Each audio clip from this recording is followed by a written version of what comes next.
The defense of Bakhmut is truly legendary, and Ukrainians, besides being able to protect itself, they're also able to do counter-offensive. And recently, yet another crucial victory has been achieved in the southwest of this city. At the same time, Wagner is getting critically low on its personnel, and it is estimated that approximately 50,000 Russian soldiers were lost in Bakhmut area alone. And all this while Ukraine is doing its final preparations for the ultimate liberation. But more about all of this in just a couple of minutes. What's up, investors? It's the Russian dude. And let's go straight to the point and see some most recent unusual footage. And our first picture is of Estonian politician Rain Epler, who has a pretty interesting selection in his haircut. And while his choices might be questionable, though it looks pretty cool in some way, it was still enough for the Russian propaganda to ridicule the entire Western politicians' industry. Next we have some results of the recent Oscars, and the documentary movie which won this award was the Russian movie about Navalny. For those of you who are not familiar with Alexei Navalny, he is basically the leader of the Russian opposition. He has been followed by the FSB, which is basically the modern KGB. He has been poisoned, and approximately 2 years ago he voluntarily returned to Russia, knowing that he will be sentenced to jail, and yet he still did it. And as of right now, Alexei Navalny is still in jail, while being under incredible moral pressure, and he is in complete informational bubble.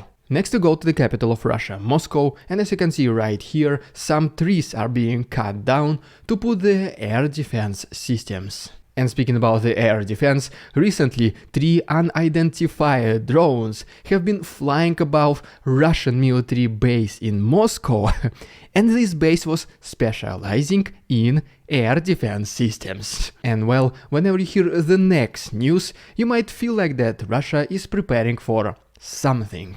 Because recently a new bill has been introduced which increases the maximum age to be mandatory summoned into the military from 27 to 30 years. The minimum age has also been increased from 18 to 21, but the Ministry of Defense of Russia made a comment that if you really want, you can go to the army whenever you turn 18. And I don't know about you, but this does give me the feeling of the so-called partial mobilization, which was never partial. And if you, just like me, find all of this suspicious, let's just all together like this video and subscribe to my channel to see how many of us are very suspicious. I know, the word was not supposed to be suspicious, I just couldn't think of anything else while talking straight out of my head. But okay, anyways, I also have a second channel, The Russian Dude Clips, where I upload every day under 1 minute summaries, so feel free to check it as well. The link will be down below. But okay, back to serious news. And first of all, Ukrainians have finalized their training on Leopard 2 tanks in Germany. At the same time, 55 more Ukrainians also finalized their own training on the same tanks in Spain. 40 of them will be the ones who will be using the tanks, and 15 are the ones to maintain them. Then we have the statement by the Ministry of Defense of Denmark, Troels Lund Poulsen, who said that the very first Leopard 1 tanks will be sent to Ukraine approximately in May, and Denmark, along with its allies, is expected to send approximately 80 to 90 of such tanks during the 2023. Then we have the country of Pakistan, who is planning to send its own 44 T-80 tanks to Ukraine in exchange for Western support. And ultimately, Luxembourg is also sending 14 of armored ambulances to Ukraine as well. As you can see, some Ukrainian groups already finalized training on NATO equipment, and the others are about to do the same, which basically means that the Western military vehicles will start arriving in major batches very soon, which concludes the final preparations for the ultimate liberation of Ukraine in the near future. Alright, and before I talk about another, the third successful counteroffensive of Ukraine in Bakhmut area in last 2 weeks alone, let's briefly first overview the situation in the south before moving to the east. And first of all, as you can see from this picture, a Russian missile landed in a civilian neighborhood in Ochakiv. Next we have several reports that the artillery battles on both sides of Dnipro river in Kherson region, they resumed. And at the same time, more and more Ukrainian reconnaissance and sabotage groups, they cross the river and create a chaos for Russians on the other side. And as a result of one of such operations, a Russian military command post has been destroyed in Oleshki. Next we have the report by the Institute for the Study of War, which claims that Russians continued building fortification structures in Zaporozhye region. And then, as you can see right here, Russians used the incendiary ammunition against Wagner. I honestly do not think that YouTube allows this footage, that is why if you want to see the uncensored version, I uploaded it on my Patreon, the link is down below. Next we go all the way across the country to Chernihiv, and as you can see right here, Russians were launching aimlessly missiles and drones, most likely just to try to detect the Ukrainian air defense systems. And then, according to once again the same report by the Institute for the Study of War, Ukrainians were able to move a little bit closer towards Svatove. Then we have this video somewhere from the eastern front lines, where unfortunately Ukrainians once again are surrounded. But don't worry, it is once again the chaos. And as we move a little bit more to the south, we can see that Russians were able to advance just a little bit to the west of Kreminna. Our next stop brings us to Orikhovo-Vasilievka, where Russians tried to advance, but Ukrainian artillery stopped them. And in its southern neighbor Bogdanivka, Russians also tried to perform a mission during the night, but Ukrainians successfully and pretty easily repelled them. Now we go to Bakhmut itself, where Russians are primarily attacking in 3 directions, to the northwest, north and along the eastern river front line.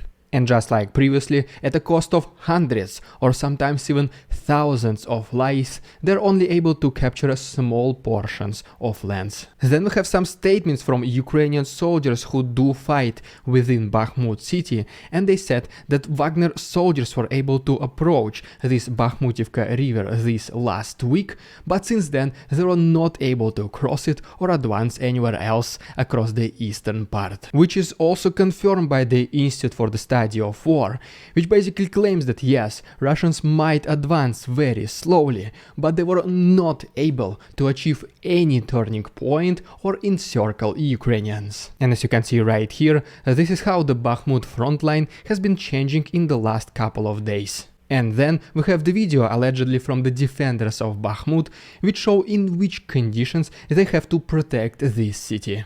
But despite all that, Ukraine is able to perform its own successful and extremely crucial counteroffensive to the southwest of Bakhmut near Ivanivske. One of the first statements that came to us from this area is that Russians are once again sending their individual troops running across pretty much open fields, which become very easy target for Ukrainian artillery. Besides that, Ukrainian mortar fire was able to destroy a Russian ammunition depot to the south of Ivanivske. And ultimately, in between the waves of Russian attacks, whenever they were feeling at their weakest point, Ukrainians were able to perform their own counteroffensive and return a little bit of territory. The importance of this city, Ivanivske, cannot be diminished, because it stands exactly on this highway which leads directly inside Bakhmut. And Ukrainians being able to fully control this road does not allow them to be surrounded by Russians. At the same time, this is the road which Ukrainians use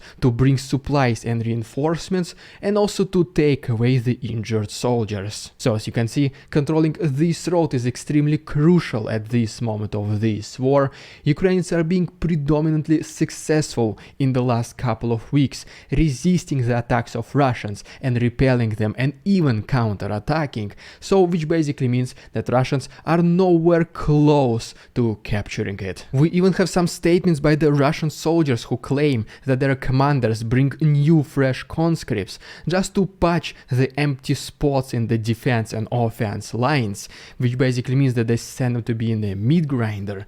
And at the same time we have this another intercepted phone call about another incident of the friendly fire within the Russian forces. The entire conversation is more than 2 minutes, it does have English subtitles, and you can find the full version also on my Patreon. The link is down below, and there is 1 week of free trial. Alright, just a couple more words from the east before we can talk about the rapidly depleting forces of Wagner, which is pretty much the only military unit of Russia which was able to achieve some relative success. And so first of all, as you can see from this video, a Ukrainian soldier called Madyar along with his special Ukrainian military unit have been transported from Bakhmut to defend now Avdiivka. Because as you can see from this map, Russians were able to advance closer to the city in the last couple of days, especially to the north of it. And without a doubt, Madyar will be able to bring his Bakhmut defense experience to the soldiers in Avdiivka. And ultimately, we have a video of Yevgeny Prigozhin,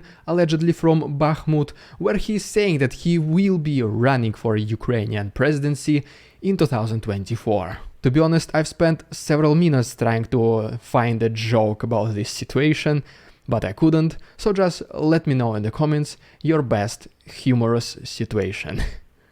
Okay, I guess. Okay, alright.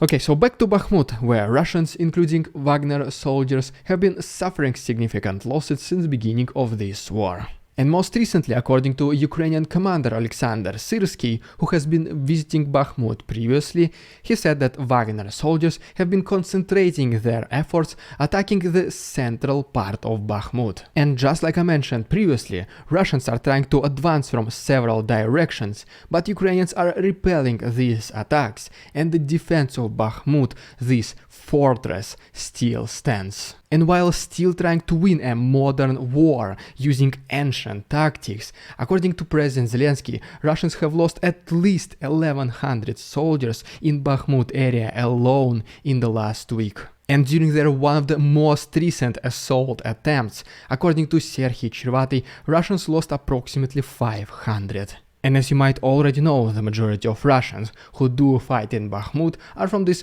Wagner private military company. And so, according to the Ukrainian Major Alexei Getman, the number of these soldiers has reduced from 45,000 to approximately only 7,000. And then ultimately, according to the Western intelligence and their sources, the total number of Russian losses in Bakhmut area alone since the beginning of this war is already close to 50,000.